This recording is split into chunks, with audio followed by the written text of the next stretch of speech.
Today we will study about Mendel's law of inheritance.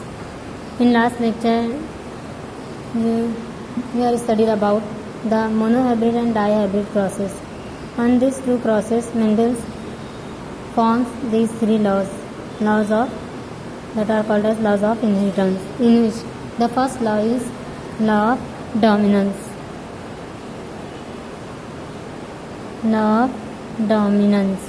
पिछले lecture में जो आप लोगों ने स्टडी किया था मोनोहाइब्रिड और डाईहाइब्रिड क्रॉस, उसी के ऊपर से मेंडल ने पॉस्टुलेट किया, फॉर्मेट किया ये थ्री लॉज. उसने बताया कि कैसे जेनेटिक चेंजेस आते हैं, लॉज कैसे उसने बनाए हैं. यहाँ पर लॉ ऑफ डोमिनेंस में उसने क्या बताया कि जब मोनोहाइब्रिड और डाईहाइब्रिड क्रॉस उसने किया तो जो फेनोटाइपिक कैरेक्टर कंट्रोल होते हैं जो जीन के ज़रिए, वो क्या करते हैं फर्स्ट जनरेशन में ये दोनों जो पेरेंट के कैरेक्टर होते हैं या दोनों दो जीन्स होते हैं, they are dissimilar, they are pure in their character. वो अपने कैरेक्टर में प्योर हैं, खालिश हैं. एक टॉल है और एक डॉर्फ है, दे आर डिसिमिलर, दोनों एक दूसरे के कंट्रास्टिंग कैरेक्टर हैं. और जब उनके दरमियान क्रॉसिंग होती है तो जो ऑफस्प्रिंग आता है उसके अंदर एक का कैरेक्टर उभर कर आता है, जाहिर होता है, दिखाई देता है, और दूसरे कैरेक्टर दब जाता है, सप्रेस हो जाता है. पहला जो जाहिर होता है उसको डोमिनेंट कहेंगे कि वो फर्स्ट जनरेशन में दिखाई दिया, उभर कर आया, और जो सेकंड जनरेशन में दब गया. इसकी वजह क्या रहती है? Both the genes are present in the offspring but one is express and dominant and other is suppresses by the first one. Homozygous condition, heterozygous condition रहती है कैपिटल टी स्मॉल टी. तो कैपिटल टी के presence की वजह से वो dominant है, और ये स्मॉल टी रहता है रिसेसिव, तो कैपिटल टी के प्रेजेंट की वजह से ये सप्रेस हो जाता है. उसने ये बताया है. तो इस पर से जो स्टेटमेंट है लॉ ऑफ डोमिनेंस की वो क्या है कि when two homozygous individuals with one और more set of character contrasting characters are crossed the allele that appear in F1 generation are dominant. F1 generation में जो अलील रहता है वो डोमिनेंट हो जाता है, and those which do not appear, जो अपीयर होता है अपीयर F1 में वो अलील डोमिनेंट होता है, और जो नॉट अपीयर, जो F1 जनरेशन में अपीयर नहीं होता, वो अलील क्या रहता है? रेसेसिव, सप्रेस हो जाता है, दब जाता है, वो कैरेक्टर जाहिर नहीं होने पाता, उभर कर नहीं आता, तो उसको कहेंगे रेसेसिव. तो ये है लॉ ऑफ डोमिनेंस. यानी कि when two homozygous individuals with one or more set of contrasting characters are crossed, the allele that appear in F1 are dominant and those who do not appear in F1 are recessive. ये है first law जो हमने monohybrid cross में देखा था. जब हमने crossing की थी दो पी प्लांट के एक कैरेक्टर पर लिया था जो था कि हाइट का टॉलनेस और डार्कनेस, उसमें हमने देखा था कि जो टॉल था वो उभर के आया था और जो डार्क था स्मॉल लेटर टी से जाहिर किया था वो सप्रेस हो गया था. अब देखेंगे सेकंड लॉ. मेंडल से सेकंड लॉ जो है ये है law of segregation. Law of segregation, और इसी का दूसरा नाम है law of purity of gametes. ये सब लॉज जो हैं उस वक्त मोनोहाइब्रिड डाईहाइब्रिड के दरमियान भी मैं आपको बताई हूँ, जो यहाँ सेपरेटली आपको और अच्छी तरीके से एक्सप्लेन कर दे रही हूँ.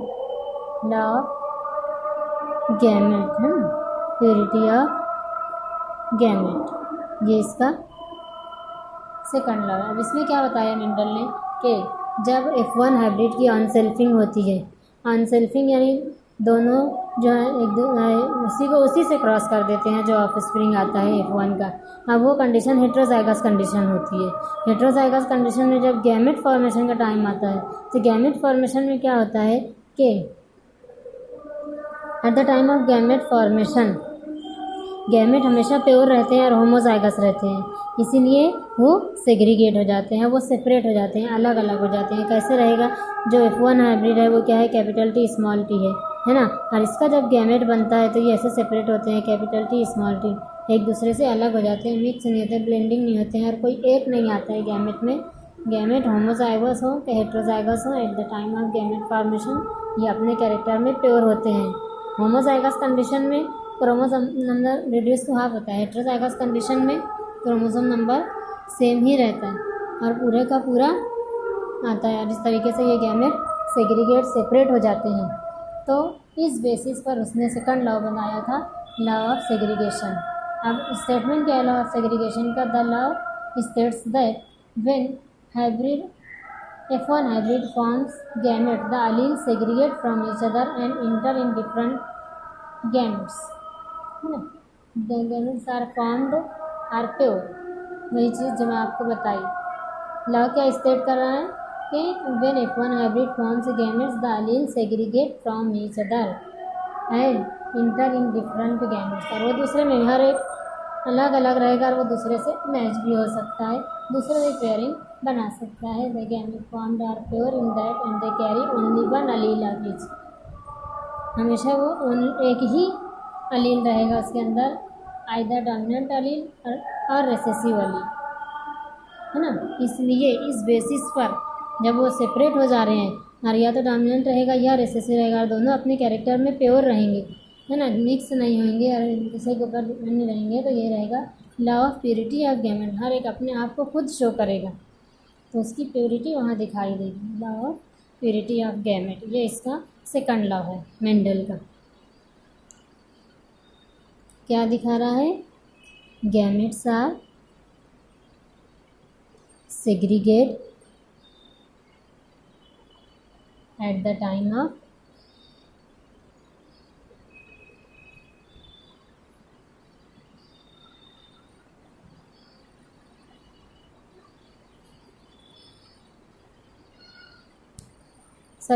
alleles are segregate रहेगा, मैंने गैमेट कर दिया। alleles are segregate at the time of gamete formation, gamete formation, है ना।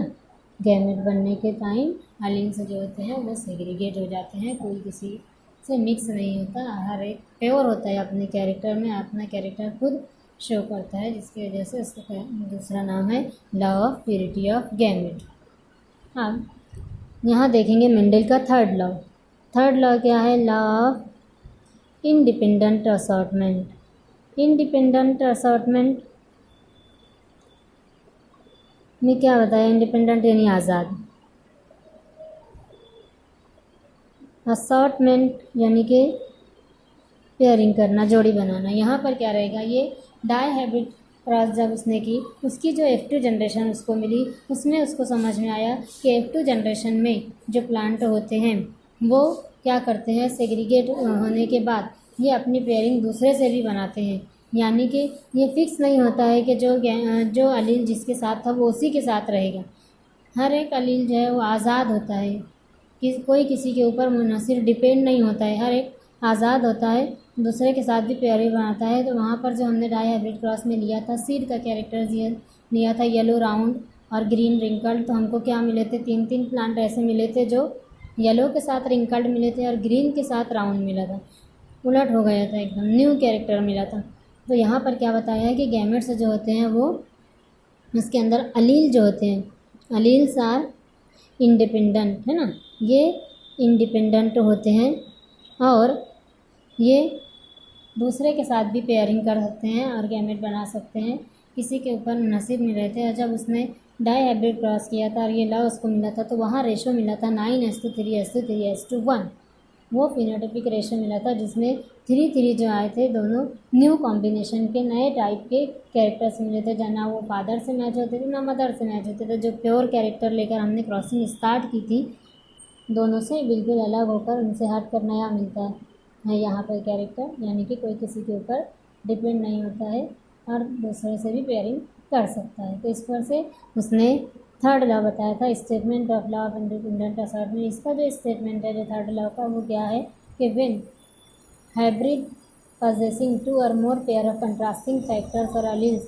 forms gametes and the factor in each pair segregate independently of the other pair, है ना। वो क्या होते हैं? फैक्टर होते हैं, यानी अलील जो होते हैं वो सेग्रीगेट होते हैं और इंडिपेंडेंट होते हैं, उसके लिए दूसरों से पेयर बनाने के लिए, किसी के ऊपर मुनहसिर नहीं होते, आज़ाद होते हैं, है ना। इस तरीके से ये थर्ड लॉ हुआ, इंडिपेंडेंट असॉर्टमेंट, आज़ादाना वो पेयरिंग करते हैं। ऐसा नहीं जिसके साथ थे वही के साथ हमेशा पेयर बनाएंगे, दूसरे से भी वो बना सकते हैं, जिसकी वजह से न्यू कॉम्बिनेशंस हमको मिलते हैं डाई हाइब्रिड क्रॉस के। और इसका रेशो जो रहेगा 9:3:3:1 रहेगा। ऊपर जो है फर्स्ट लॉ और सेकंड लॉ जो है ये दोनों मोनो हाइब्रिड क्रॉस स्पीसीज से निकाले थे, जिसका रेशो था 3:1, जहाँ क्या डोमिनेंट और रिसेसिव मिला था और सेग्रीगेशन मिला था अलील्स का गैमेट फॉर्मेशन के टाइम। इस तरीके से ये 3 लॉज यहाँ पर कंप्लीट होते हैं। अब इसके अलावा भी मेंडल ने कुछ और एक्सपेरिमेंट्स किए थे, जिसमें उसको कुछ अलग मिला था, इन 3 लॉज से अलग मिला था, जो है बैक क्रॉस। इसने क्या किया था, बैक क्रॉस किया था। ये बैक क्रॉस क्या है, मैंने स्टार्ट में जहाँ पर जेनेटिक टर्मिनोलॉजीज बताई उसमें बताया था। बैक क्रॉस में क्या है, जो F1 हाइब्रिड मिलता है उस F1 हाइब्रिड को उसके एनी ऑफ द पेरेंट से क्रॉस करेंगे, है ना। F1 को इसके दोनों में से कोई भी एक पेरेंट से क्रॉस करेंगे तो वहाँ पर जो हमको मिलेगा, है ना। F1 क्या है, कैपिटल T स्मॉल t है। इसके पेरेंट क्या है, एक है कैपिटल T और दूसरा है स्मॉल t, है ना। दोनों में से किसी एक को लेना है। अब इसके दरमियान जब क्रॉसिंग होगी फिर इसको F2 जनरेशन पुन्नेट से देखेंगे, तो पुन्नेट स्क्वायर से हमको यहाँ क्या मिलेगा कि ये फीमेल ये मेल, इसमें हम रख रहे हैं, है ना। गैमेट इसका क्या रहेगा, कैपिटल T स्मॉल t, ये गैमेट मिलेगा, है ना। और अगर हम इससे करते हैं, इसके मेल पेरेंट से करते हैं, है ना, तो इसका गैमेट क्या मिलेगा हमको, कैपिटल T। तो ये उसका F1 हाइब्रिड का gamete capital T small t, और उसका एक पेरेंट होमोजाइगस है तो क्रोमोसोम नंबर हाफ हो जाएगा, तो सिंगल T रहेगा। ये हेट्रोजाइगस कंडीशन है तो क्रोमोसोम नंबर सेम रहेगा और ये दोनों डिवाइड होंगे। अब ये यहाँ पर हम रखेंगे तो क्या पेयर बनेगी, कैपिटल T, दूसरा वाला कैपिटल T स्मॉल t। मतलब हमको क्या मिला, एक प्योर टॉल मिला, एक हाइब्रिड टॉल मिला, दोनों यानी मोनो हाइब्रिड क्रॉस हुई। ये कैसी है, मोनो हाइब्रिड क्रॉस हुई यहाँ पर। तो जो हमको रेशो मिला वो क्या मिला, जीनोटाइप का रेशो जो है वो 1:1 मिला, यानी 50% यहाँ पे जो रहता है टॉल रहते हैं, 50% जो है वो 100% यहाँ टॉल है। लेकिन जेनेटिकली देखेंगे तो 50% प्योर टॉल है, 50% प्योर डॉर्फ है ना। 50% प्योर टॉल और 50% प्योर डॉर्फ। इस तरीके से बैक क्रॉस उसने बताई कि जो F1 हाइब्रिड आती है उसको उसी के जो पेरेंट हैं दोनों में से किसी एक से क्रॉस करेंगे तो हमको क्या रेशो मिलेगा, 1:1 मिलेगा, जिसमें प्योर टॉल रहेंगे और प्योर डॉर्फ रहेंगे 50%। अब इसी को जब वो उसके रिसेसिव पेरेंट से करता है तो वो कहलाता है टेस्ट क्रॉस में क्या बताया है, when F1 hybrid is crossed with its recessive parent, F1 hybrid crossed it's recessive parent. तो जो F1 हाइब्रिड है वो क्या है, कैपिटल T स्मॉल t, उसका रेसेसिव पेरेंट क्या है, स्मॉल t है ना। इनके दरमियान क्रॉसिंग होगी, इसका गैमेट बनेगा। ये हेट्रोजाइगस कंडीशन है तो गैमेट जो होंगे वो सेपरेट होंगे, और ये होमोजाइगस कंडीशन है, क्रोमोसोम नंबर सेम रहेंगे तो गैमेट सिंगल T रहेगा, है ना। यहाँ पर रिड्यूस हुआ है, यहाँ पर सेम है। अब इसको पुन्नेट स्क्वायर से किया जाएगा क्योंकि ये इस तरीके से सॉल्व नहीं होगा। पुन्नेट स्क्वायर से मेंडल ने किया था। ये मेल ये फीमेल, है ना। इसमें फिर ये F1 हाइब्रिड का जो गैमेट है कैपिटल T स्मॉल t, और ये जो है स्मॉल t। अब इसमें यहाँ हम देखेंगे क्रॉसेस क्या आएगा, कैपिटल T स्मॉल t। तो यहाँ क्या मिला हमको, कि ये एक हाइब्रिड टॉल है ना। ये हम इसको सिर्फ देखेंगे टॉल, और ये क्या मिला हमको, ड्वार्फ, है ना। यानी कि आया रेशो वही 1:1, लेकिन क्या मिला, 50% हमको टॉल प्लांट मिला और 50% ड्वार्फ प्लांट मिला, है ना। जब रिसेसिव पेरेंट से किया जाता है तो वो टेस्ट क्रॉस कहलाता है। उसमें क्या होता है, 50% टॉल मिलते हैं, 50% डार्क। रेशो वही है 1:1। जब 1:1 रेशो रहता है तो